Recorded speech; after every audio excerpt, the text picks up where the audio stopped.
JP모건의 움직임은 어찌 예상하는지요? JP모건이요? 얘네들이 사실 좀 애매한 게 오피니언이 별로 없어요. 그러니까 공식 발표 같은 게 없고 막 뭔가 다 약간 은밀하게 뭔가 하는 그런 느낌이라 뭐 사실 나름대로의 소설을 쓸 수는 있겠지만 그게 투자에 큰 도움은 아마 되지 않을 것 같아서 네. 근데 저는 개인적으로 아마 JP모건도 디지털 화폐를 준비하는 것 같습니다. 근데 그거에 이제 왜냐면 제가 왜 이런 생각을 했냐면 그전에는 그냥 사실 은을 왜 이렇게 모을까, 뭐 진짜 은본위제를 하려고 그러는 걸까, 아니면은 하다못해 진짜 은 ETF를 만들려고 그러는 걸까, 이런 생각을 했는데 아닌 것 같아요. 제 생각에는 그러니까 사실 디지털 화폐라는 것도 그냥 발행을 하면은, 그러니까 화폐라는 거에 또 본질을 들어가면 결론적으로 화폐라는 건 그냥 어떤 신용이 담보가 되어 있지 않으면 그건 화폐가 아니거든요. 예를 들어서 제가 양베리라고 하고 이렇게 도장 찍어서 여러분들 1000만원 드리면 이 1000만원 어디 가서 쓸 수 있나요? 안 쓰죠. 왜냐면 이 양베리라는 제가 그렇게까지 신용이 아직 없으니까.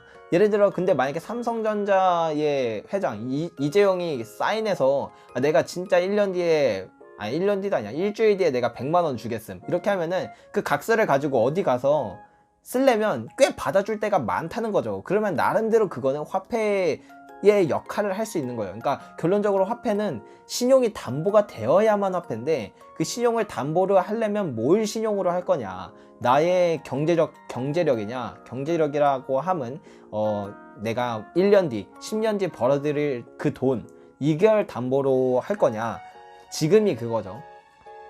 지금 화폐 시스템이 이게 기반인데, 원래는 이제 뭐 금이라던가 뭐 은, 보통 이런 거였잖아요. 그래서 지금 사실 이 피아트 머니가 이제 이거에 대한 좀 신용이 진짜 많이 깨지고 있어요. 특히 이번 코로나 때문에 이거에 대한 신용이 정말 많이 깨지고 있는데, 그러다 보니까 결론적으로는 이제 다시 한번 사람들이 이 신용이 한번 깨지면 가장 믿을 수 있는 거, 그것부터 찾게 되거든요. 그러면 5000년 역사가 증명한 그 돈을 먼저 찾게 된다고 저는 생각을 해요. 그래서 금과 은인데, 아마도 그래서 은을 담보로 한 화폐를, 디지털 화폐를 만들면 신용 자체가 엄청 탄탄하니까, 그러니까 아마 디지털 화폐를 만들기 위해서 이 은을 이렇게 많이 모았던 게 아닌가라고 조금은 한번 제 시나리오를 한번 써봅니다. 투자에 별로 도움은 안 될 것 같긴 한데, 그래서 향후 움직임, 네, 디지털 화폐로 사실 지금 이미 이 정도면 진짜 신용을 받기에는 충분하거든요. 이 정도 실물 은을 이 정도로 보유했다는 건 충분합니다. 이미 이것만으로 사실 한 국가, 그러니까 여태까지 봤던 한 국가가 기축통화를 만들기 위해서 금과 은을 모았던 약간 그 정도 수준으로, 그러니까 은의 그 매집량만 본다면 충분히 가능해서 실물 은을, 그래서 뭐 이제는 뭐 굳이 더 매집한다기보다는 그냥 뭐 디지털 화폐 만드는 거에 좀 주력하지 않을까라고 좀 생각합니다. 눌러 수요가 제로금리 가깝게 수렴됐습니다. 약간의 수요만 발생해도 은은 폭발합니다. 너무 눌러 시장이 매우 작게, 시장도 많이 작고, 그 다음에 어쨌든 그렇게 많은 이게 또 문제가 뭐냐면, JP모건이 매집한 게 선물이 아니고 실물이라는 게 문제예요. 이게 왜 문제냐면, 이걸 어떻게 설명드려야 되지?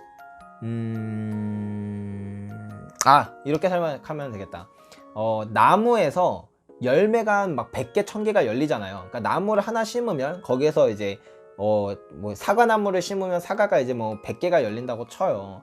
그러면 이제 이 사과를 열심히 모으는 건, 예를 들면 이게 뭐 파생상품, 은 선물을 모으는 거랑 똑같아요. 그래서 이걸 100개를 모으는 것보다 이 나무를 하나 뽑아버리면 그냥 사과 뭐 100개, 1000개가 날아가는 거거든요. 그래서 그러니까 실물 하나로, 은 실물 하나로 이거에 파생된 상품을 진짜 1000개를 만들 수 있어요. 그러니까 은은 사실상 1kg밖에 없는데 1000kg를 만들 수 있다는 거예요. 종이로 1000kg를 만들 수 있다는 거예요. 근데 이제 JP모건이 매집한 양이 다 실물이다 보니까 이 많은 양의 실물을 그렇게 빼가면 안 그래도 작은 시장이 너무나도 작은 시장이기에 이거에 이제 뭐 파생 상품이나 이런 것들로 유동성을 공급하기 위해서 이만한 시장을 만들어 놨는데 이 실물을 쫙 빼가니까 이 시장이 엄청나게 쪼그라들었거든요. 그래서 말씀하신 거랑 조금 연동이 되는데 가격이 진짜 아마 이전보다 한 지난 과거보다 진짜 헌터 형제 투기 사건 때보다 더 변동성이 클 수도 있을 것 같아요. 이것도 약간은 네, 그냥 추측성이기는 한데 진짜 그때보다 훨씬 더 변동성이 클 수도 있을 것 같아요. 그렇지만 투자자들이 불안할 때 은 찾는 경우도 있지 않나요? 경제 불황 때 말고요. 3월처럼. 예, 있긴 있습니다. 이게 불황, 그러니까 경제 위기라기보다는 대체로 이게 그러니까 경제 위기 때를 진짜 경제 위기 때를 보면은 금 가격이 실제로 다 내렸어요. 은 가격도 그렇고. 근데 이제 1단위로 봤을 때 되게 금 가격과 은 가격이 좀 오를 실버 버금님 10만원 후원 정말 감사합니다. 점점 잘생겨지시는데 정말 감사합니다. 제가 어디까지 얘기하고 있었죠? 그렇지, 경제 불황. 그래서 이게 보면은 뭐 전쟁이 날 것 같다, 아니면은 뭐 어디 나라가 막 경제 위기가 올 것 같다, 그래서 금 가격이 올랐을 때보다 실제적으로 우리가 생각하는 그 금과 은을 찾을 때는 화폐에 대한 신용이 깨질 때 되게 많이 금 가격, 은 가격이 올렸어요. 그러니까 경제 위기도 이제 완전 위기로 치닫는 순간에는 오히려 금 가격과 은 가격이 내리는 게 이제 패닉셀 때문에 내리는데, 그게 아니고 조금 그런 거 있잖아요. 이 나라의 경쟁력이 많이 떨어질 것 같아. 그러니까 전 세계의 약간 성장 추이가 많이 떨어질 것 같아.